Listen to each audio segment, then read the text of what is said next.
Hi, and welcome to another episode of Kuntarkis. My name is Michael Yon, and this episode is Inner Dimensional Travel. So, welcome, Kuntarkis, and there's dreams, there's astral travel, there's spirit travel. What is inner dimensional travel? Okay, first of all, before I explain about interdimensional travel, what you just said about astral and spirit, let's just quickly cover a little area of that. The astral world is a lower vibration, as I said before, and a lot of really, really naughty people, murderers, rapists, people who cause a lot of violence, they end up in those vibrations and they have to work their way up to get out of that astral world into a spirit world. And that's just part of what it is. We do have an astral body, but an astral body cannot go fourth dimensional. And this is what a lot of people don't understand. You see it in the movies, you see it everywhere, you even read about it. But when it comes down to the true facts, it's illusion. The real essence in a higher vibration begins with the spirit. When the spirit projects out of your physical body, it can stay in the third dimensional world around and it can see people doing things, whatever, and experience and then take back that understanding, that knowledge into the physical. That's why they call them dreams, but they're not actually dreams, they're reality. The other side of it, your consciousness connected to your mind is a direct link to your soul. Your soul is absolute divinity. The interesting thing about consciousness, if you develop your consciousness, you can project your consciousness, that's not your spirit, but your consciousness through your imagination and travel wherever you choose. It takes a lot of discipline, it takes even time, but you can achieve it. That's why a lot of the disciples of Buddha back in the past, they used to be able to do that because they were taught. Buddha was a great teacher, but also a great, how would you say, example in doing that. He found a way of projecting his consciousness, not just his astral or his spirit, but his consciousness, which is the totality of who you truly are, because you have over 4 quadrillion cells within that dimension. So, it's the consciousness and the mind that are actually able to travel beyond the fourth dimension, not the spirit. That is 100% true, Michael. It's not a hard process. What it is, it can be confusing to say a person who is first dimensional, second dimensional, sometimes even third dimensional, because we have become so conditioned by logic within our society. It seems the way we are being pushed. And there are people in higher places that don't want us to be, say, spiritually aware or consciously aware, because we then understand we are a true individual in making our own decisions. I see. And so a normal person can really achieve this? Absolutely. It's, as I said before, it's not a hard process. It's just something you have to discipline yourself at. I must admit, it can take years. But if you have a thirst to evolve as a being, as something that is classed as being infinite, which we are, our entire structure is like hundreds of thousands of universes. Our lungs are a universe. Our blood is a universe. Our heart is a universe. Everything that is within us and around us and way out there are universes. And we're just a different form of a universe. And if we can learn to make contact with our cellular memory, being our cellular cells, we can then achieve anything when it comes to travel. Wow. Can you explain just a little further the process that would lead a person to be able to interdimensional travel? Absolutely. You can do it several ways, but the most easiest way is to take 5 minutes. That's all it takes.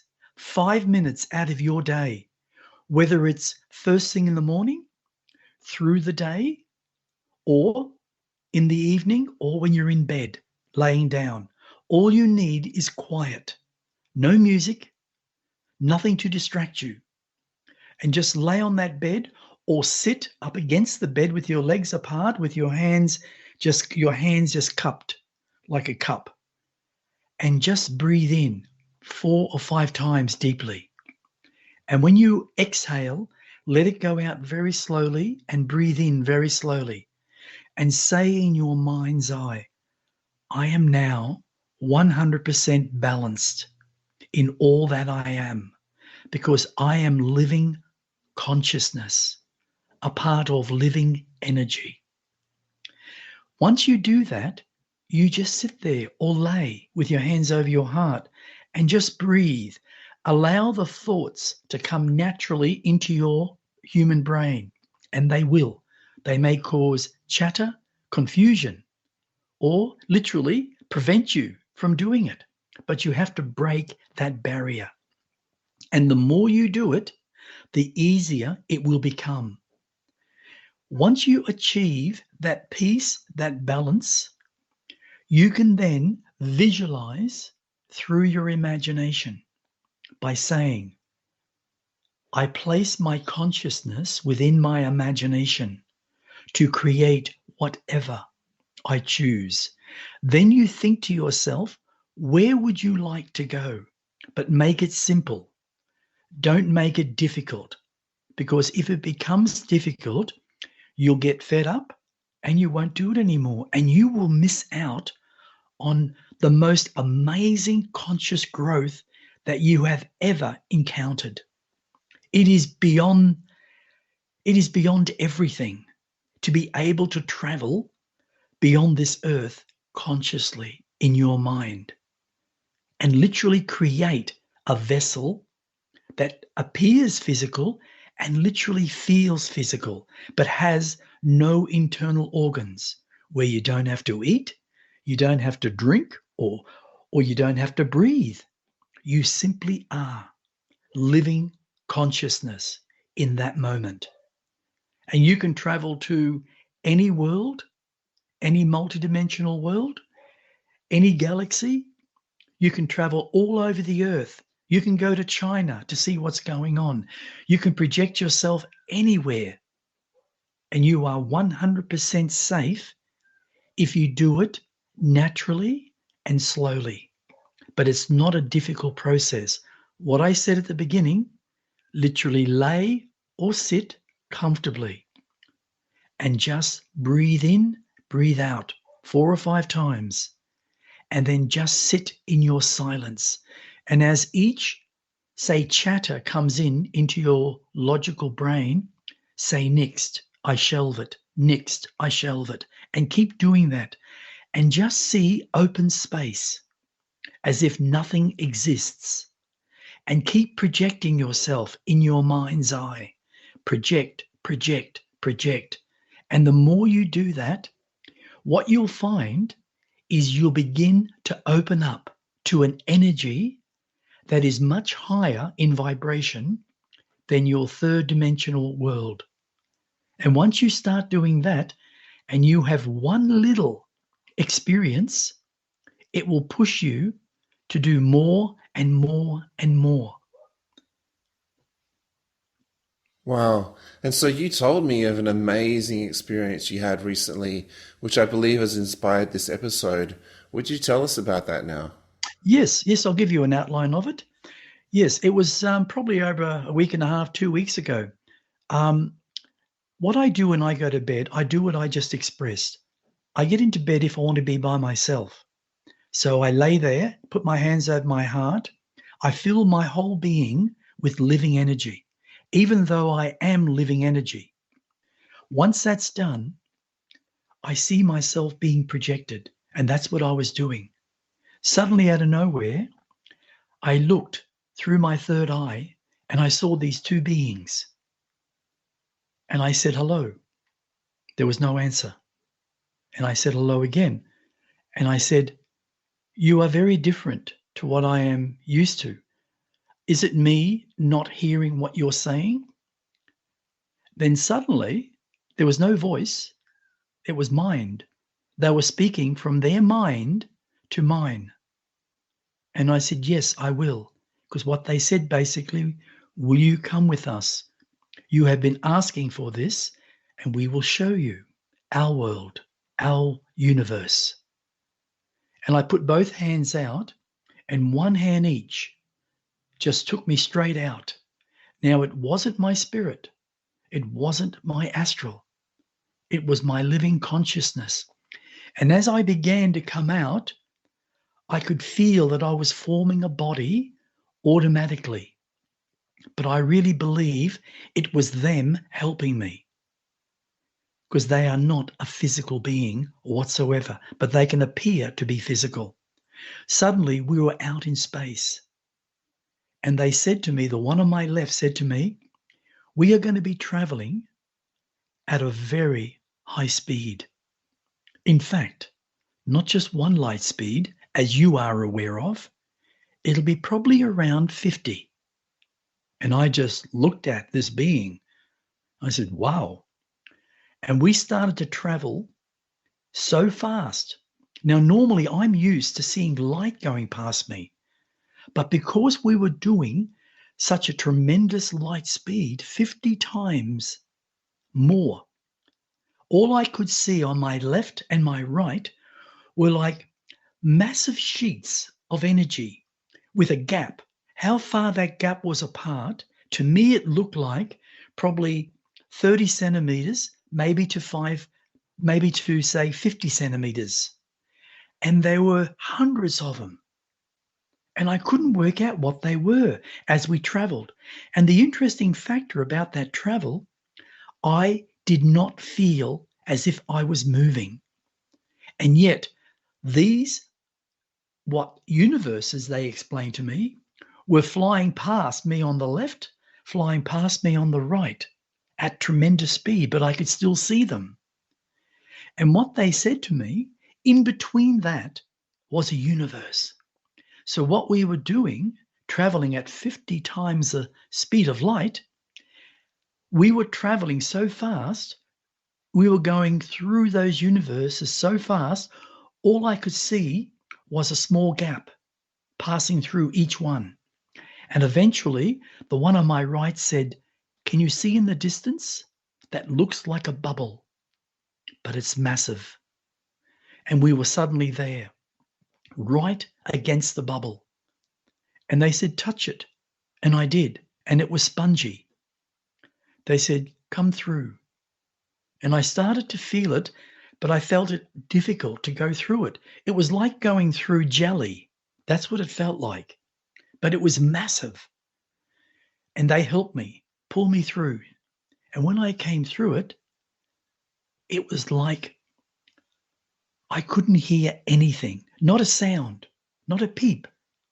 You could drop a pin, and if it hit something solid, you'd hear it quite loud.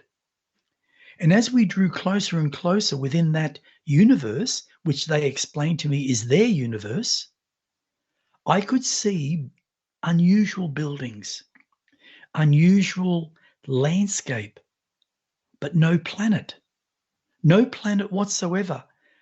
And it stretched out far beyond what my eyes could see or my consciousness, from my left to in front of me to my right. And I said, "Where is the planet?" And the one on the left looked at me with this unusual smile, with the most bluest eyes I've ever seen. And he was white. And he stood probably, I reckon, 6'5", 6'6", maybe more. Could even be 7 foot, but very thinly, no muscle structure whatsoever. His body was probably only half the size from my shoulder to shoulder, but his head was larger than mine. And yet he was white. I couldn't see through him, but he was white with the most bluest eyes. And when he smiled, you could actually see his mouth open, but nothing I could see. It was like it was empty. like seeing into a universe. That's what it felt like. And then he said to me, we have created this the way we have chosen, the way we wish to exist. And we have brought you here to show you that there are dimensions far beyond what your brother exists within. Now, my brother, Kanag, he can travel from Nakaris, which is a higher vibration third dimensional, nearly fourth, into a fifth dimension and literally discard his body. And then he can descend and come back into his body form through his mind. These beings are not fifth dimensional. What I've gathered, they are either seventh or more. And they exist in complete harmony, no food, no televisions, no entertainment like we would have here on Earth, no negativity, no negative emotions. They are feeling beings that have evolved so long ago, probably hundreds and hundreds of millions of years ago. And one did say to me on my right, he said, we are as old can be. That's what he said. And I said, wow. And then we landed on these, they look like paths where you could walk, but they were wide, like 4 or 5 meters wide. And it appeared to have something that looked like grass, but the grass was like a bluish purple, which was really unusual. They even had these unusual, how would you say, bench seats that you could sit on. And they were so shiny, actually quite slippery. And when we sat down and just looked around, I could see other beings walking and then entering a building. And they said, do you have any questions? My first question was, I know that you brought me here to see. So are you saying that I could possibly be in a position to obtain these forms of ability? And they said, yes. Yes, you can. Because you have spent nearly 50 years on this planet you call Earth, doing, practicing, really being strict in your discipline. And we have observed you for a long time, like we have observed other humans on their planet. I said, wow. So would I still do what I'm doing to accomplish this? And they said, yes. What you have now within you is a data. It's information that is within your cellular structure, because that's what you really are. What you see in a mirror in human form is simply a projection of what you've created from your mind back to your soul. You are a part of your soul, and your soul is learning just like you, but at a much higher level because of its own evolution. I go, wow, okay. Then they took me and they showed me gardens that were really strange colored flowers. They showed me, how would you say, homes that felt real but spongy. And I saw everything of what they were. And I said, do you actually consume any food whatsoever? And they said, the only thing we consume is living energy. Now, what really amazed me, Michael, these 7-dimensional beings, if not more, understood that terminology, living energy. So that means what I've learned to understand about living energy is the same, even in the 7th dimensional vibration. And that is really fascinating. What they did also say to me, if you wish, we will come to you whenever you call.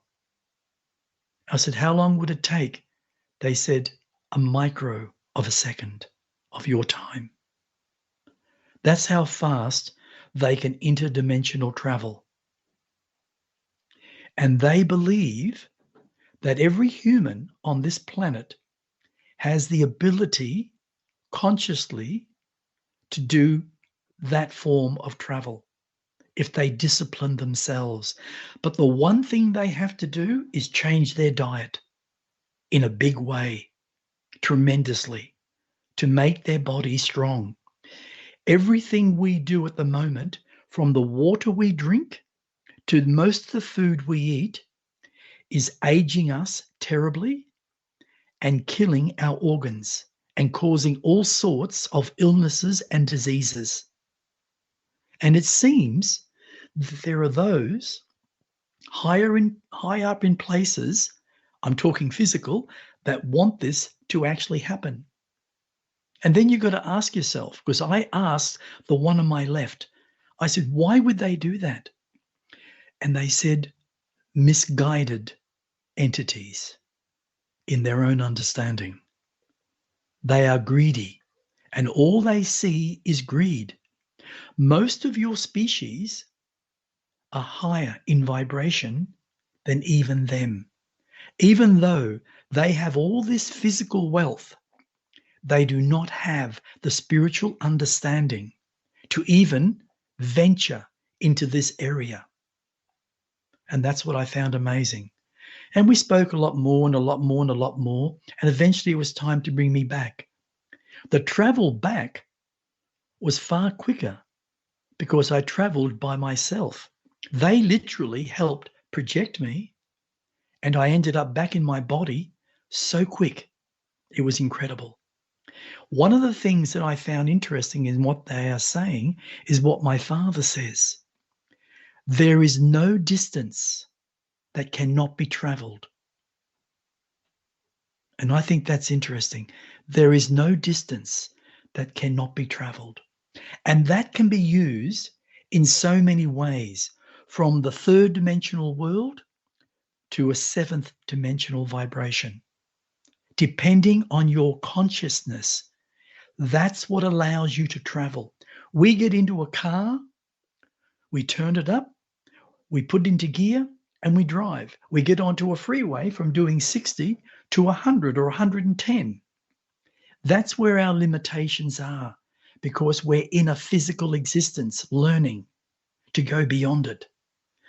Beings like that, they can travel anywhere through their consciousness throughout all universes. And they actually told me. And do you know what they're going to be doing? They're going to visit Yakis because they are fascinated, because they haven't really heard about his name, but they've heard about a being that creates planets and creates life forms and other things. And they're fascinated. So they intend to try and make an arrangement to go and see this being called Yakis.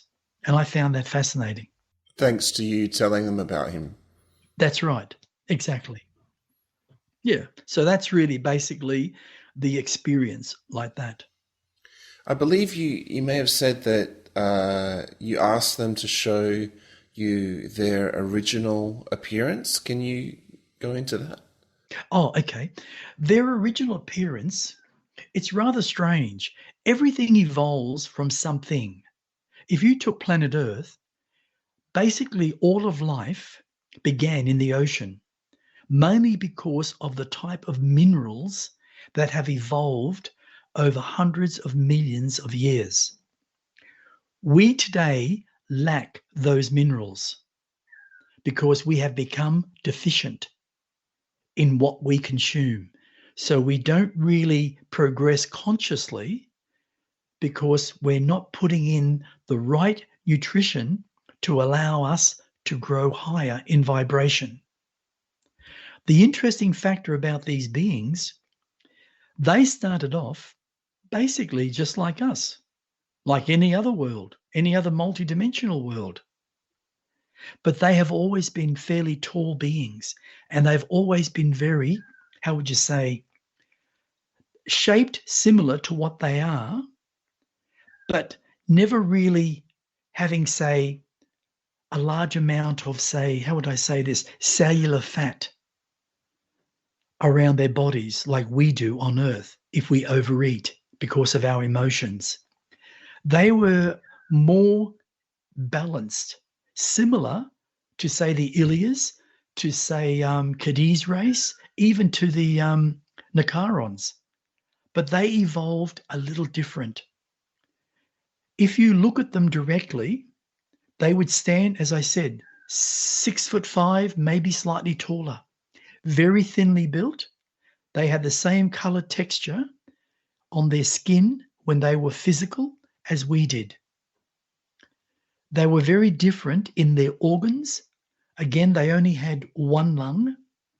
They had 4 kidneys, and they had one liver that was quite large, that sat directly below their heart.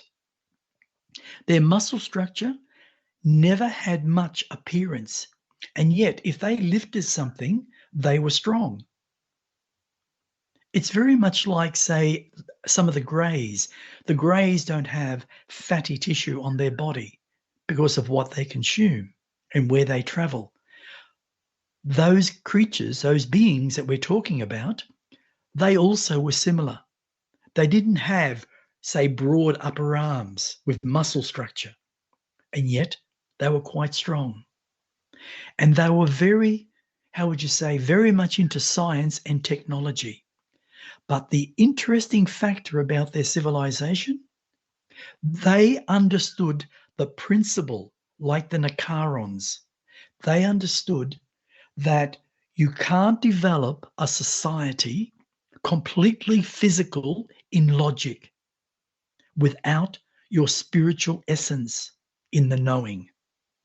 Where those beings in the 7th dimension, they incorporated their technology as they created it through their spirituality. And they made both of those grow in harmony. And that's why they have excelled in their own consciousness to become 7th dimensional beings, if not more. What I was told also, they were very much like, I would say, very much like the Muhas when it came to, say, their sexual organs. They were not exposed also. There are a lot of beings out there when it comes to aliens that have evolved over a long period of time, far greater than planet Earth. And they also never had exposed sexual organs. That means they never got involved in the pervertedness of how we live as the human race. Now, some people may become offended by that, but come on, we got to be really honest with ourselves.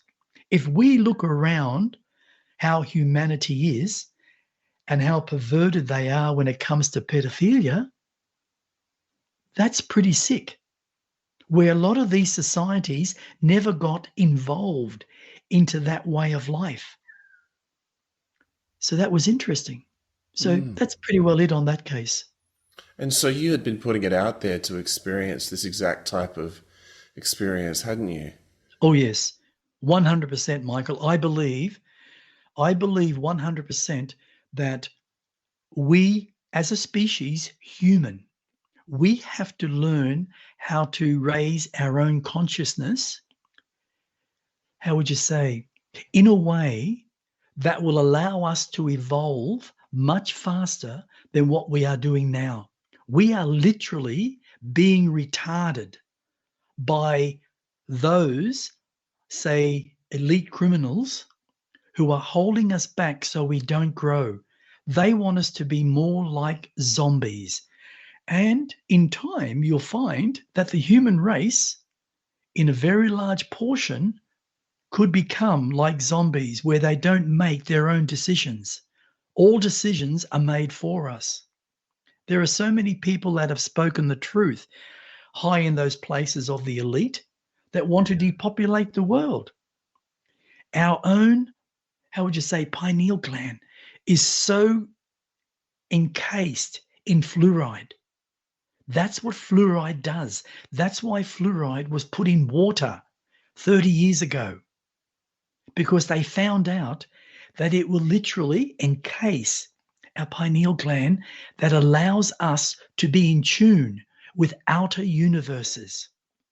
So we stay second or third dimensional, and we don't grow in the higher vibrations of the third dimensional world, let alone discover the fourth dimension. And we need to change that as a species. So that's why I believe if people could just break the barriers and become more consciously aware, they will start to develop a very deep inner self-awareness and let go of their fears, which are self-created because of others in high places.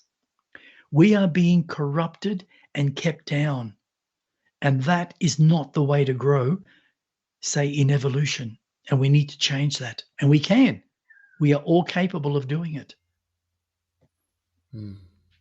And can you say, because you told me something about how they were witnessing you writing your book, can you share that little anecdote? Yes. Okay. You know, I don't consider myself a great writer.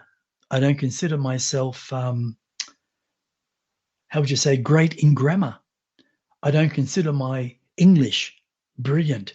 And yet, I've noticed since I have become more consciously aware of my cellular cells in my own communication and knowing that they are literally living energy, and because I recognize living energy and talk about it within myself, and I heal myself through living energy, I have become more aware when it comes to my writing. When I wrote my first book, Entrapment, I compiled it from all the seminars that I presented. And then it was helped with another to formulate it and create the book. And I noticed after I read it, when it was published, I had grammar problems. Not bad, but still there. And I didn't like that. So I've now rewritten Entrapment and also added all this extra stuff and made it nearly 3 times the size. And I'm calling it Entanglement, The Long Journey Home. When you grow consciously, Michael, you also grow in every facet of your human life. You increase your disabilities into something positive, and you learn to let go of the old, and you start to create the new. And that's where conscious evolution comes into play with self-awareness. And all the negatives that you've experienced, you begin to dissipate them. Your body even starts to take on a new form.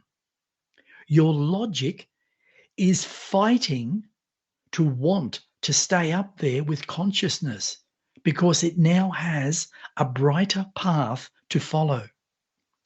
When you get involved in your mind more than your logic, everything begins to expand. And that's why these beings and other beings come around me. They've been watching me write.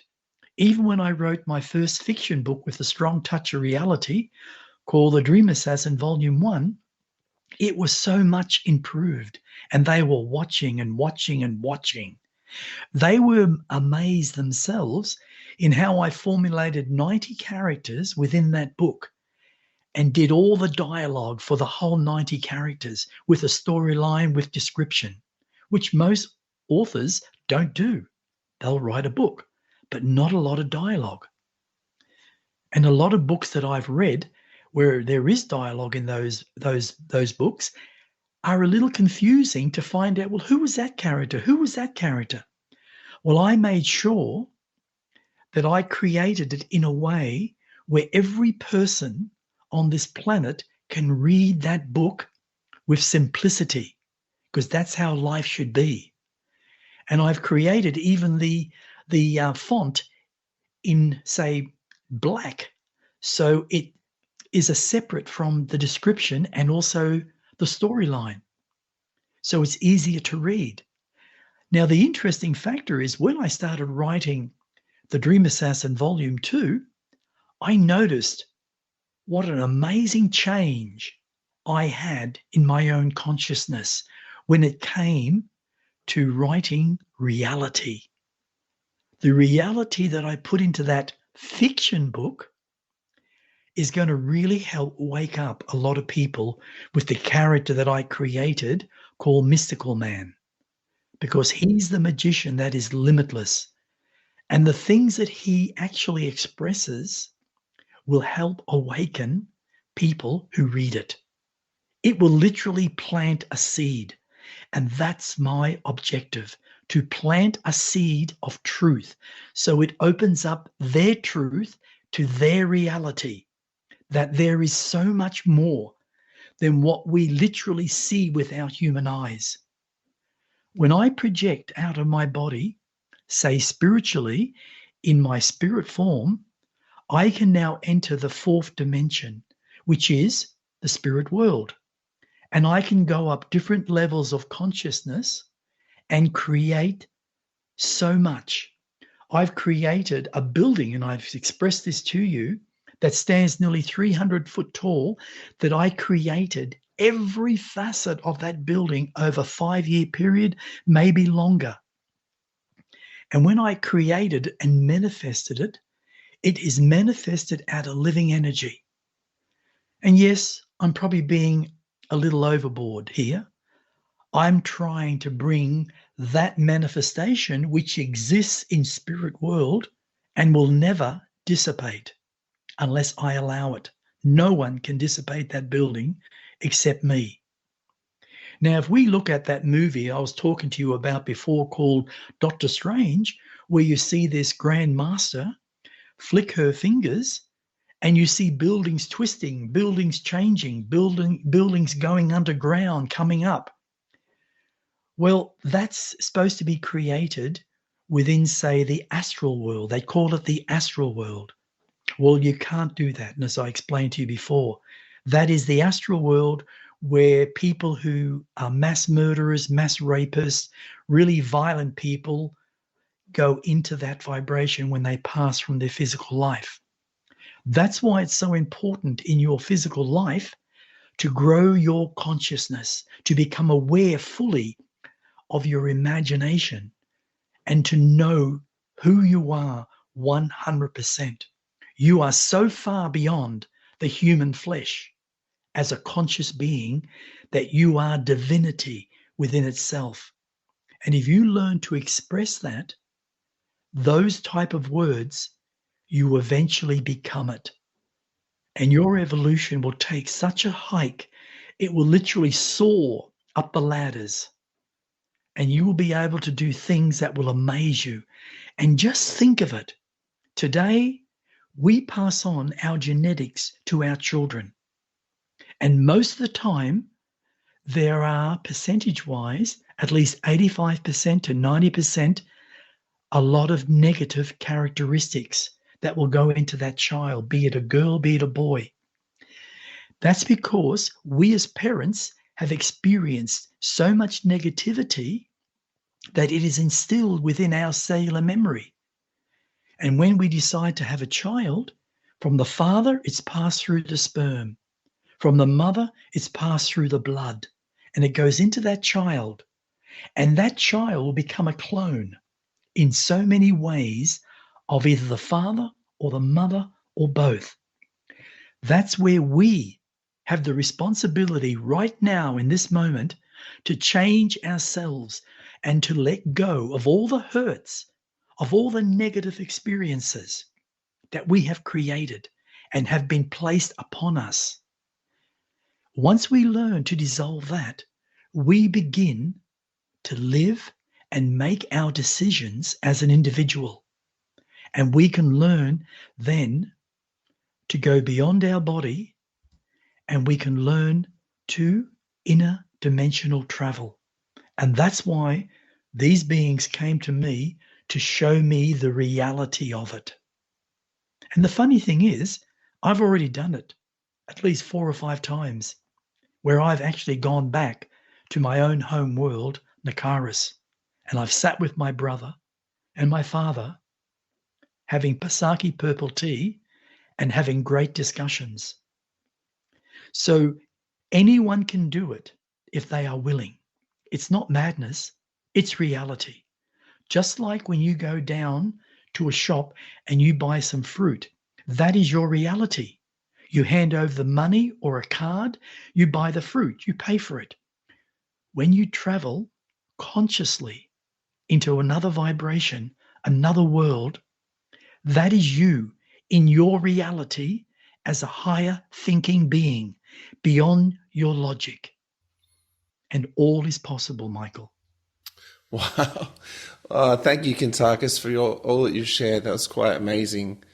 Wow. If you'd like to find out more about Kuntarkis, he has a website, which is etcconsciousness.com. You can also find us at on Facebook, just /Kuntarkis. By the way, on the website, there's links to his books and information about his books. That's it for now. Thanks so much for listening. My name is Michael Yon, and stay tuned for more.